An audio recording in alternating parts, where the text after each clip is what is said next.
నా పేరు నాగరాజు, ప్రభుత్వ ఉపాధ్యాయ సంఘం జిల్లా ప్రధాన కార్యదర్శి. అయితే గత 30 సంవత్సరాలుగా ప్రభుత్వ ఉపాధ్యాయులకు, ప్రభుత్వ యాజమాన్యంలో పనిచేస్తున్నటువంటి ప్రభుత్వ ఉపాధ్యాయులకు ఈ ప్రభుత్వము, పంచాయతీరాజ్ సంఘాలు రెండూ ఏకమై మా ఉపాధ్యాయులకు తీవ్రమైన అన్యాయం చేస్తూ వస్తున్నారు. నేను మొదటగా నియామకమైనప్పటి నుంచి దాదాపుగా 20 సంవత్సరాలు డిప్యూటీ ఇన్స్పెక్టర్ ఆఫ్ స్కూల్స్ ఆధ్వర్యంలో నేను పనిచేయడం అనేది జరిగింది. అటువంటి పోస్టు నేను వృత్తిలోకి రాకమునుపు నుంచి కొనసాగుతూ ఉన్నది.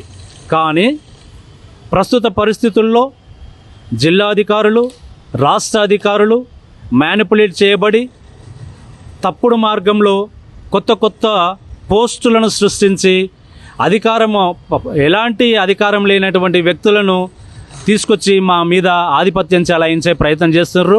అందులో భాగంగానే మహబూబ్ నగర్ రూరల్ ఎంఈఓగా అపాయింట్ అయినటువంటి లక్ష్మణ్ సింగ్ గారు గతంలో సీసీకుంట మండల్లో పనిచేసేవాళ్ళు. తేదీ 30 జూలై 2024 నాడు జరిగినటువంటి బదిలీలో భాగంగా మహబూబ్ నగర్ ఎంపీడీఓ కార్యాలయానికి బదిలీ చేయబడి అక్కడే జాయిన్ అయ్యి అక్కడి నుంచి జాయిన్ అయినప్పటి నుంచి దాదాపుగా 12 సంవత్సరాలు అంటే జూన్ 2025 వరకు అక్కడే శాలరీస్ పొందుతూ వస్తూ ఉన్నాడు. కానీ ఈ మధ్య కాలంలో మహబూబ్ నగర్లో డిప్యూటీ పోస్టు ఖాళీగా ఉన్నది. దాని మీద కన్ను వేసి రాష్ట్ర అధికారులను, గతంలో పనిచేసినటువంటి డిఈఓ రవీందర్ గారి యొక్క సహకారంతో రాష్ట్ర అధికారులను తప్పుదోవ పట్టించి లేనటువంటి ఎంఈఓ అర్బన్ పోస్టును క్రియేట్ చేయించి మహబూబ్ నగర్లో ఉన్నటువంటి deputy inspector of schools abolish కాకమునిపే అర్బన్ ఎంఈఓగా తప్పుడు ఉత్తర్వులను పొంది మా మీద ఆధిపత్యం చెలాయించాలనే ప్రయత్నం కొనసాగిస్తూ ఉన్నాడు. ఈ క్రమంలో ప్రభుత్వ ఉపాధ్యాయ సంఘం మహబూబ్నగర్ జిల్లా శాఖ ఈ వ్యవహారాన్ని తీవ్రంగా ఖండిస్తూ ఉంది. జిల్లా అధికారులు, రాష్ట్ర అధికారులు స్పందించి మాకు జరుగుతున్నటువంటి అన్యాయాన్ని ఏమనాలిగా కోరుతూ ఉన్నాం. అదేవిధంగా గతంలో కూడా టాస్క్ కోఆర్డినేటర్ పోస్టు అనేది అది కేవలం ప్రభుత్వ యాజమాన్యంలో పనిచేస్తున్నటువంటి స్కూల్ అసిస్టెంట్లకు మాత్రమే సంబంధించింది. ఆ పదవిలో స్కూల్ అసిస్టెంట్లు మాత్రమే పనిచేయాలి, అది ప్రభుత్వ యాజమాన్యంలో పనిచేసే వాళ్ళు మాత్రమే. కానీ శివయ్య అనేటువంటి వ్యక్తి గత డిఈఓ రవీందర్ గారి యొక్క సహకారంతో అతన్ని మానిపులేట్ చేసి అక్రమంగా ప్రలోభపరిచి అక్రమంగా ఉత్తర్వులు పొంది ప్రస్తుతం డిస్ట్రిక్ట్ కోఆర్డినేటర్ పదవిని ఆయన ఎంజాయ్ చేస్తూ ఉన్నాడు. గతంలో అనేక మార్లు కలెక్టర్ దృష్టికి, జిల్లా విద్యాశాఖ అధికారి గారికి, commissioner and director of school education RJD గారికి అనేక వినతి పత్రాలు సమర్పించడం జరిగింది. అనేక ధర్నా కార్యక్రమాలు కూడా చేపట్టడం జరిగింది. ఇవి చేసినప్పటికీ కూడా నిమ్మకు నీరెత్తినట్టుగా వ్యవహరిస్తున్నారు అధికారులు. ఒక విద్యా వ్యవస్థను సక్రమ మార్గాన నడపాల్సినటువంటి అధికారులే ఈ విద్యా వ్యవస్థను భ్రష్టు పట్టించే విధంగా జీవోలకు వ్యతిరేకంగా ప్రవర్తిస్తూ ఉన్నారు. కాబట్టి ఇది తీవ్రమైన అన్యాయము. మీరే ఒక సక్రమ మార్గాన పయనించాల్సింది, మీరే వంకర మార్గాన పయనిస్తే మీ తర్వాత ఉన్నటువంటి ఉపాధ్యాయులు ఏ విధంగా వ్యవహరించాలనేది ఈ ప్రశ్న మీ అంతరాత్మకే మీరు ప్రశ్నించుకోవాలని చెప్పేసి నేను ప్రభుత్వ ఉపాధ్యాయ సంఘం మహబూబ్నగర్ జిల్లా శాఖ తరపున నేను డిమాండ్ చేస్తూ ఉన్నా. ఇప్పటిదాకా చేసినటువంటి అక్రమాలు ఏవైతే ఉన్నాయో అన్నిటినీ టాస్క్ కోఆర్డినేటర్ కానీ, తర్వాత మహబూబ్ నగర్ అర్బన్ ఎంఈఓ వ్యవహారంలో కానీ, బీఈడి డిఎడ్ కాలేజీలలో ఉన్నటువంటి పోస్టులలో, ఎస్సీఆర్టీ పోస్టులలో టోటల్గా అన్నీ కూడా ప్రభుత్వ యాజమాన్యంలో పనిచేస్తున్నటువంటి ఉపాధ్యాయులు మాత్రమే అర్హులు. కాబట్టి ఇట్టి తప్పుడు వ్యవహారాలన్నిటినీ సరిదిద్ది మాకు రావాల్సినటువంటి పోస్టుల్లో ప్రభుత్వ యాజమాన్య ఉపాధ్యాయులను మాత్రమే నియమించాలి. లేనిచో మేము ఈ మండే వరకు, ఈ ఒక 3 రోజుల వరకు మేము సమయం ఇస్తున్నాం. ఒకవేళ సరిదిద్దని ఎడల మేము జిల్లా అధికారులకు, రాష్ట్ర అధికారులకు, గౌరవ జిల్లా కలెక్టర్ గారికి మేము ఇదే హెచ్చరిక చేస్తూ ఉన్నాం.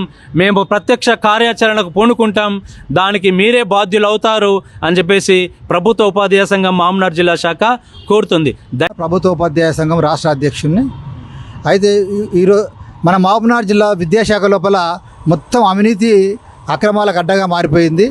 అక్కడ టాస్క్ కోఆర్డినేటర్ విషయంలో కూడా చాలా అక్రమాలు చేసి ఇంతకుముందు ఒక దొంగ ఆర్డర్ తోటి తప్పుడు ఆర్డర్ తోటి శివయ్య అనే వ్యక్తిని నిబంధనలకు విరుద్ధంగా రాష్ట్ర ప్రభుత్వ ఆదేశాలకు జీవోలకు విరుద్ధంగా నియమించడం జరిగింది. ఆ విషయంపై కలెక్టర్కు పలుమార్లు కంప్లైంట్ చేస్తే చివరికి డైరెక్టర్ రాయడం జరిగింది. డైరెక్టర్ నుంచి కూడా తిరిగి దానికి ప్రత్యుత్తరం కూడా రావడం జరిగింది.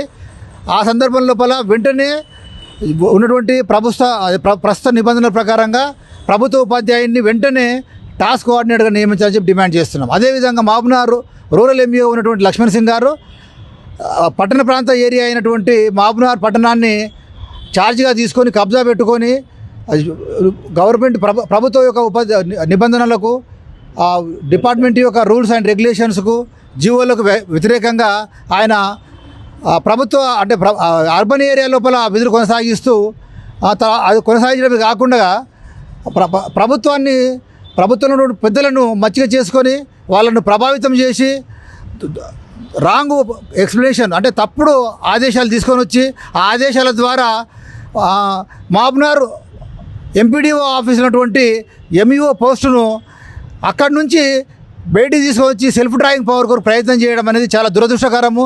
దీనికి కొంతమంది అధికారులు కూడా సహకరిస్తున్నారు. వెంటనే అధికారులు ఆ ఉత్తర్వులను ఉపసంహరించుకోవాలి. లేకపోతే మేము ప్రభుత్వం యొక్క ప్రిన్సిపల్ సెక్రటరీ డైరెక్టరేట్ దృష్టికి కూడా తీసుకొని పోవడం జరుగుతుంది. దీనిపైన చివరి వరకు మేము పోరాడతాము. ఎట్టి పరిస్థితుల్లో కూడా లక్ష్మణ్ సింగ్ రూరల్ ఎంఈఓగానే కొనసాగే విధంగా వాళ్ళు ఆదేశాలు ఇవ్వకపోతే మాత్రం మేము చివరిదాకా మేము పోరాడతాము. ఆయన ఖచ్చితంగా మహబూబ్నగర్ రూరల్ ఎంఈఓగానే ఉండాలి. అర్బన్ ఎంఈఓగా అనేటువంటి పేరే లేదు అసలు. అక్కడ లేనటువంటి పేరును ఆయన లేనటువంటి పోస్టును లేనటువంటి పేరును ఆయన సృష్టించుకొని ఉన్నతాధికారులు ప్రలోభాలకు లొంగి ఆ రకమైన ఉత్తర్వులు ఇస్తున్నారు. వాటిని వెంటనే ఉపసంహరించుకొని డిమాండ్ చేస్తున్నాం. సార్ నమస్తే సార్, నా పేరు వి రమేష్, ప్రభుత్వ ఉపాధ్యాయ సంఘం జిల్లా అధ్యక్షుడిని. ఇక్కడ మీ ద్వారా మేము ప్రభుత్వానికి అధికారులకు ఏం తెలియజేసుకోవాలనుకుంటున్నామంటే, గత 30 సంవత్సరాల నుంచి ప్రభుత్వ ఉపాధ్యాయులకు పిఆర్ సంఘాలు తీరని నష్టం కొనసాగిస్తున్నాయి. ఈ నష్టం చేయడానికి ప్రభుత్వ అధికారులు వాళ్ళకు సహకరిస్తున్నారు. మీ ద్వారా ఎవరైతే అధికారులు తప్పుడు జీవోలకు సహకరిస్తున్నారో వాళ్ళను వెంటనే కఠినంగా శిక్షించాలని ప్రభుత్వ ఉపాధ్యాయ సంఘం జిల్లా శాఖ నుంచి మేము డిమాండ్ చేస్తూ, గతంలో టాస్క్ కోఆర్డినేటర్ విషయంలో కానీ ఇప్పుడు ఉన్నటువంటి ఎంఈఓ విషయంలో కానీ సార్ ఎక్కడైనా సరే ఒకసారి జాయిన్ అయిన తర్వాత అదే మనకు మేనేజ్మెంట్ అవుతుంది. అతను మండలంలో జాయిన్ అయినటువంటి ఎంఈఓ అర్బన్కి రావడానికి ప్రయత్నిస్తున్నాడు. ఆ ప్రయత్నానికి అధికారులు కూడా సహకరిస్తున్నారు. ఇది ఎంతవరకు సమంజసమో ఆలోచించాల్సినటువంటి విషయం ఉంది. ఖచ్చితంగా మనం చట్టం తీసుకొచ్చినప్పుడు జీవోలు తీసుకొచ్చినప్పుడు ఆ జీవోలకు కట్టుబడి ఉండేటటువంటి విధానం మనది ఉంది. ఆ జీవోలను ఎవరైతే తప్పుదోవ పట్టిస్తున్నారో అలాంటి వారి పట్ల ఇంకెప్పుడు కూడా ఇలాంటి జీవోలు తీసుకురాకుండా తప్పుదోవ పట్టించకుండా వాళ్ళకి కఠినంగా శిక్షించాలని చెప్పని ప్రభుత్వ ఉపాధ్యాయ సంఘం నుంచి డిమాండ్ చేస్తున్నాం సార్.